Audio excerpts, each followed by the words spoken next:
vedare tinokuchingamidzai zvekare kune chimwe chirongwa pano paZim Facebook Secrets and Confessions, tichingoti maswera sei kwose kwamungava muri kumativi mana enyika. Tadzoka zvekare nemamwe messages. Regedzai tibva tapinda messages edu atadzoka takakubatirai. Message yedu yekutanga yakamira sekudai so: hanzi makadii zvenyu mukoma, ndinokumbirawo kuti munge muchindiposterawo nyaya yangu makavigawo chitupa changu. Ininiwo mukoma, ndiri murume uye zvekare ndine makore 28 years ekuberekwa. Please, I need your help nekuda kwezvimwe izvo zvandiri kusangana nazvo mulife yangu kubva zvandakatanga kudanana naye musikana uyu, uye zvekare nerunako rwake mukoma. I feel as if I don't deserve a beautiful wife like she is. Kuti maybe kundida kwacho kwaakazondiita it is because iye anozvizivawo here kuti pane zvinonetsawo paari.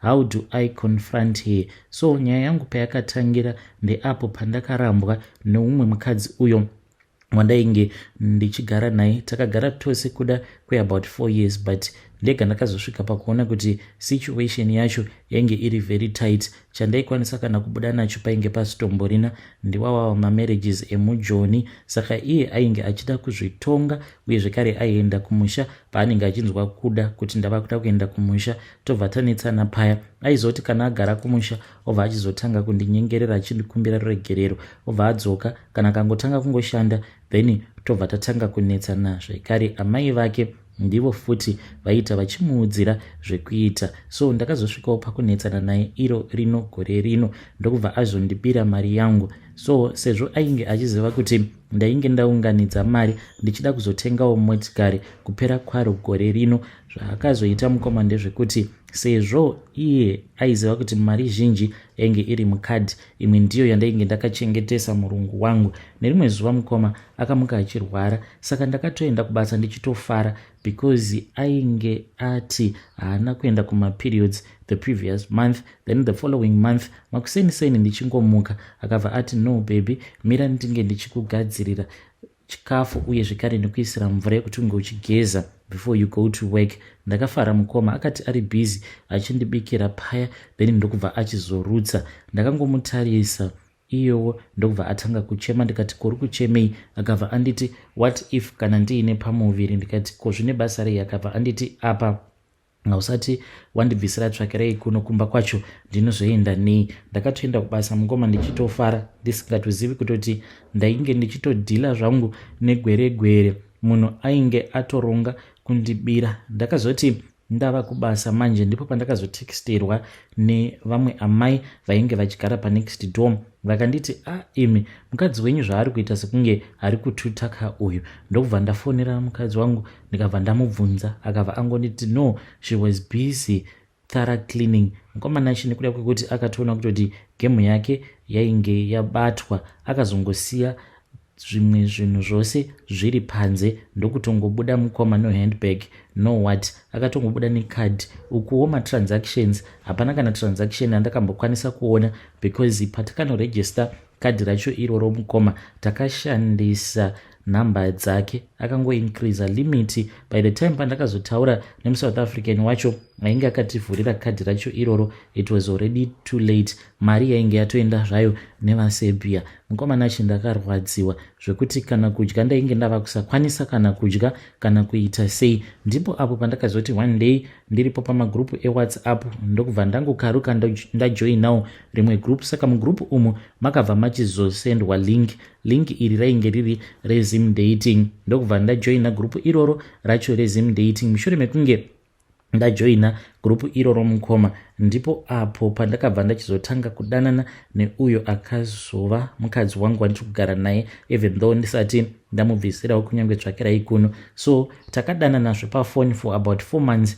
Ndokubva achizonditi iwewe chiuya kuno. So since ndainge ndiine tarisiro yekuenda kumusha muna November but ndikazokoniwa mukoma, ndipo apo pandakazomuti iwewe chiuya kuno. Saka she came to South Africa and nazvino tigere tose. But the things that I started to notice, it's like patainge tichidanana ipapo taitiwe kana tikamboita misikanzwa nemavideo calls pamafoni, then ndaizoti usiku hwacho ndairara ndichirohwa neumwe murume achinditi uri kunditorera mukadzi wangu kaiwe, uchazviona zvandichakuita. Saka I just thought kuti zvimwe kuda angoriwo mazidhimoni, then I would pray about it. Ndainge ndava kuti kana ndikangotaura naye until late at night ndipo apo pandaizobatwa nemamwe mazidzikirira. So I just thought kuti maybe mweya yemadzinza yainge isingadi kuti ndinge ndichimuroora because akanaka zvake mwana wevanhu. After that paakazoya kuno kumukoma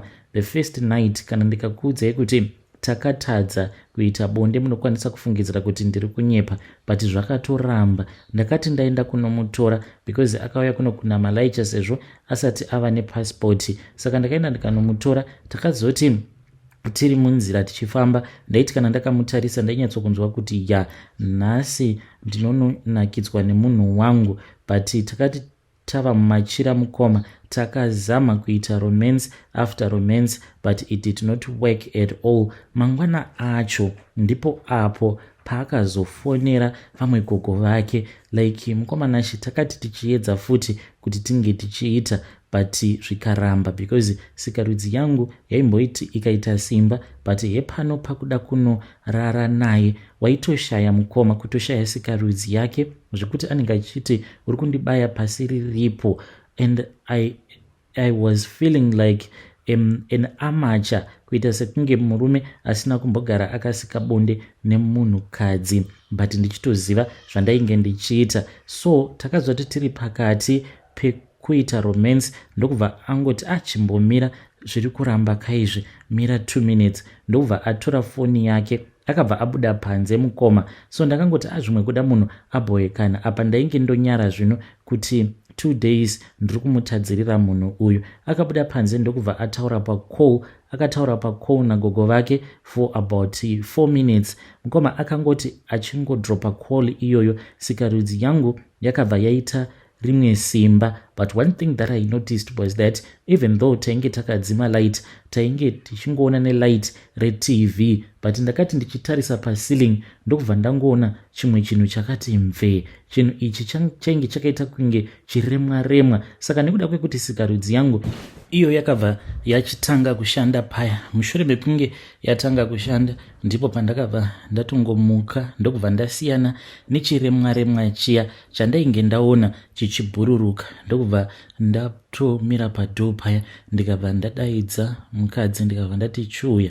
So iye akabva auya mukoma, but one thing that I noticed about here is that ainge asingadi kutarisana neni, zvekuti zvainge zvitori nekakutyisa. So like paakauya akauya akarukwa mabraids, saka akabva achizozvivhara fesi yake nemabraids kuzonosvika tichinopedza kusika bonde ainge akazvivhara fesi yake nemabraids and asingadi kutarisana neni, no kissing no what. Izvi akazozviita kwemazuva awo anokwana kuita 3.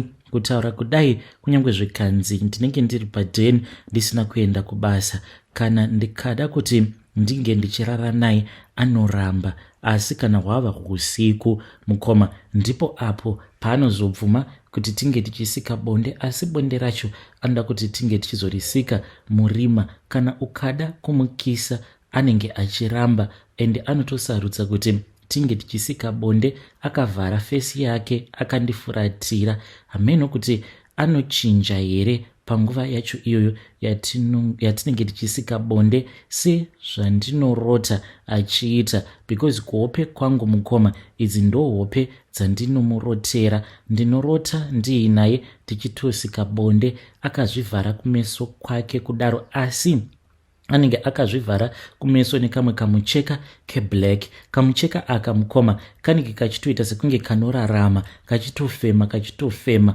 Then ndinozoti paya kana ndamumanikidza kuti iwe bvisa mhani, bvisa kamucheka aka ndoda kukuona, ndopa ndinobva ndazoona kuti chiso chake chinenge chashanduka kuita chiremwa-remwa. So I have not yet told anyone about this, but amai vangu semunhu anonamata vakatombondifonera ndiri kubasa vakabva vanditi mwanangu, ndine hope dzandiri kukurotera, ndanga ndichida kuti iwewe neni tinge tichizotsanya, but inini manje ndiri munhu wekuti ndine nungo dzekunamata uye zvekare nekutsanya. Ndokubva ndatongoti zvose zviri bho kuno kumama. I did not want to tell her, but now ndava nemazistresses mukoma. Dzimwe hope zvekare dzandinomurotera ndedzekuti ndinoti kana ndikarota paya ndapedza kusika naye bonde, rume hwangu hwandinenge ndasiya maari anobva achizotanga kuhukambura rume hwacho ihwohwo achihudya. Ndobva ndamubvunza kuti zvino uchazoita sei mwana neni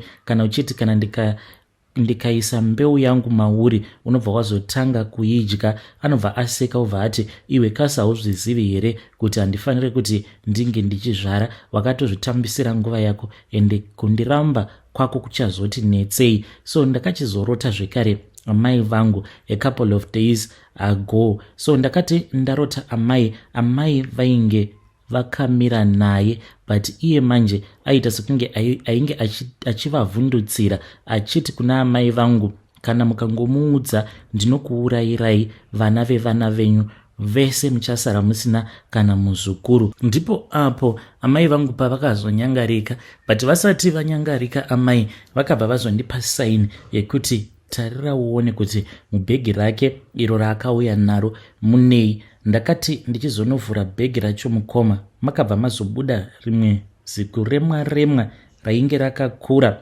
richiita kunge kiti, and at the same time raita sekunge nyoka, rainge risina mapapiro makumbo kana chii, ende rainge rakakura ziku remwa iroro. Ndokubva ndavhunduka. Iye mukoma akabva anditi, ko akuti ungochivhura bhegi rangu ndiani? Mukoma nashi.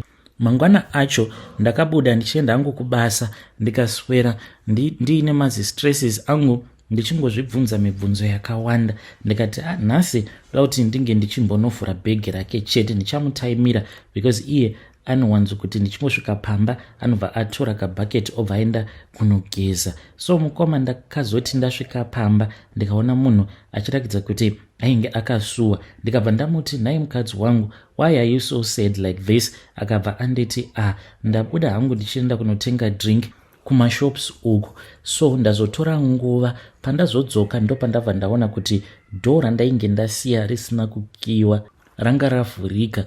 Ndikabva ndamubvunza kuti mumba mainge musina chainge chabiwa here, because when I looked everything was still in order.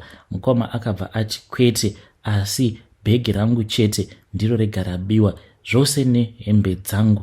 Mukoma, is it not too suspicious munhu uyu kuti haana kuenda here akanorasa bhegi rake somewhere oro akariviga somewhere, since ndiine hope dzandainge ndakarota ende ndainge ndichida kuti ndinge ndichizovhura bhegi racho iroro. Please ndibetsereiwo muri yeZimbabwe. Haisi nyore kuti mukadzi paunenge uchirara naye anozvivhara kumeso kwake kuita sekunge anochinja kuita chiremwa. Kunyange ndikamurotera hope ndiinaye tichiita bonde, ndinozotokaruka ndava kutoita bonde nechiremwa. Please ndibetsereiwo munhu uyu kuti haasi muroyi here kana kuti musatanisti. Help me, because kana nungo dzandava nadzo dzekunamata kana kuteerera Bible, ndaiwanzo kuti pandinenge ndiri kubasa kana ndisingateereri maconfessions nezvimwe zvirongwa zvepa YouTube, ndinenge ndichiteerera audio Bible ndichishanda, but now handichatombodi kana kumboteerera maaudiobooks eBible zvachose. Basa rangu ndiro romukoma rekuti it's either kana ndiri paintaneti ndichingoona kana malive evanhu vanenge vachingotukana zvenyadzi, ende nguva yekunamata handisisina. Iyewo anotorakidza kutoti zvekunamata zvacho haazvifariri. Please help me. Kumuda ndinomuda, akanaka. Kutaura hangu chokwadi munhu uyu ndinomuda. Ndanga ndichida kuti tinge tichizovaka musha wedu. Mukadzi wewe kuti kunyange uchifamba naye vanhu vanondiziva vanenge vachingoti eko zvino zvakazonyatso kuita good selection.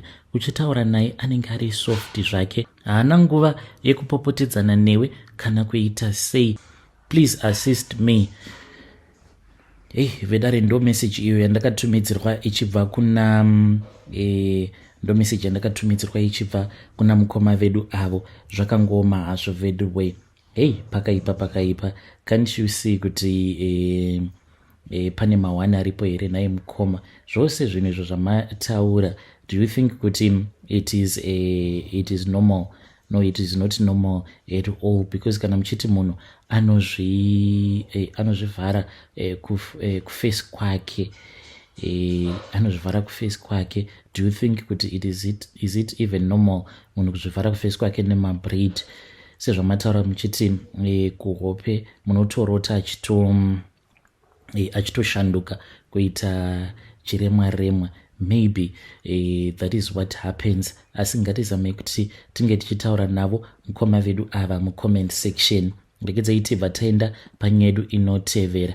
Nyedu inotevera yakamira sekudai so. Hanzi makadi zvenyu mukoma, ndinokumbirawo kuti munge muchindiposterawo nyaya yangu makaviga chitupa changu. Ininiwo ndakaenda kune imwe n'anga yemunomu muSouth Africa, saka sangoma uyu akandibetsera because ndainge ndiine matambudziko angu andaisangana nawo, but ndokubva achizoti kwandiri, naiwe haudi kupfuma here, achiti ainge aine kachikwambo kake. Muno muSouth Africa vanotuti tumatokoloji, achiti katokoloji aka kakauya kuzodzoswa neumwe ainge agara nako kweabout 23 years. Ndikabva ndati ndinokada ndipei, since kainge kari katokoloji kandainge ndichazopiwa mahara. Mukomanashi ndakabva ndachizobvuma paya, ndokubva ndachizopiwa katokoloji kaya, uye pandakapiwa katokoloji ikako mukoma, it was nothing serious at all.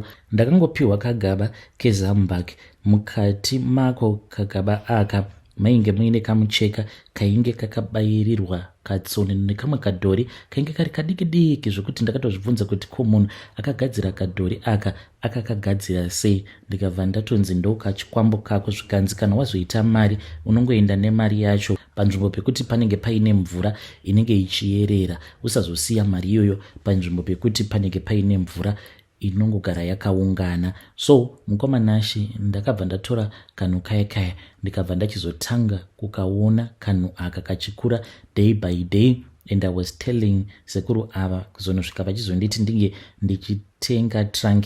Ndakaenda kuCheckers ndikabva ndanotenga rimwe plastic trunk, saka pari zvino zvikanhu aka kari kugaramo muzitrunk iroro. So mukomanashi so far handisati ndaita mari. Zvino sekuru ava vava kunditi kuti ungechikwanisa kutora mari yako iri mumweya woiunza muno munyika yevapenyu, uri kufanira kuti ungechikapa ropa. Hanzi pari kudiwa ropa either ndinochekeresa baba kana kuti amai vangu. Please advise me. MuSouth Africa macho mukoma ndakangogarirawo nhamo zvangu, ndoitawo sei? Please assist me. Vedare ndo message iyo yandakatumidzirwa ichibva kuna ndo message yandakatumidzirwa ichibva kuna mukoma vedu avo. Zvakangoma hazvo vedu we, ngatizame kuti tinge tichitaura naye mwanakomana uyu mucomment section. Strange things indeed they do happen in this world.